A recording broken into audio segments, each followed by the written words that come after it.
అందరికీ నమస్కారం అండి. నేను మణికుమార్ని. ముందుగా అందరికీ ఉగాది శుభాకాంక్షలు.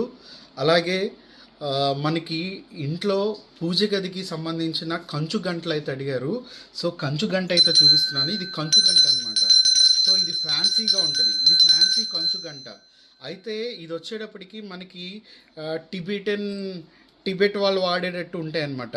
ఎందుకు అంటే యాక్చువల్గా చాలామంది వీటి గురించి సౌండ్ ఒకటే చూస్తారు, కానీ సౌండ్ కన్నా ఇందులో డిజైన్ మెయిన్ ఉంది.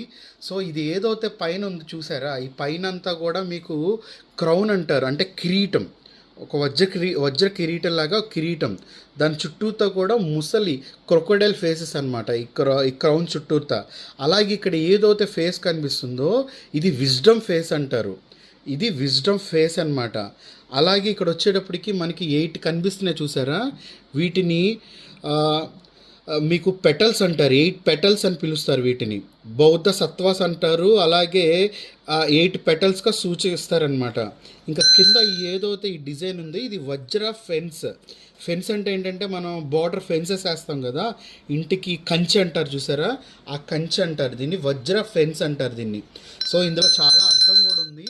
సో యాక్చువల్గా మనం ఇలాంటి బౌల్స్, ఇలా తిప్పే బౌల్స్, తర్వాత మ్యూజిక్ ఇన్స్ట్రుమెంట్స్ ఇలాంటివి వాడుతూ ఉంటాం. సో ఇవన్నీ కూడా బుద్ధిజం సంబంధించినవి.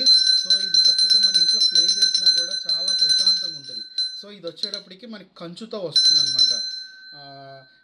మీరు అనుకోవచ్చు ఏంటి గంటకు కూడా ఇంత ఎక్కువ చెప్తున్నాడు ఏంటని. బట్ ఇందులో మీరైతే ఆ బుద్ధిజం సంబంధించిన ఇలాంటి గంటలకి చాలా చాలా ప్రాముఖ్యత ఉంది. ఎందుకంటే నేను నేపాల్ వెళ్ళినప్పుడు ప్రతి గుళ్ళో, ప్రతి బౌద్ధ స్తూపాస్ అన్ని చోట కూడా ఇలాంటి గంటలే ఎక్కువ, వాళ్ళ దాంట్లో ఎక్కువ గంటలకి ఎక్కువ ప్రాముఖ్యత ఇస్తారు.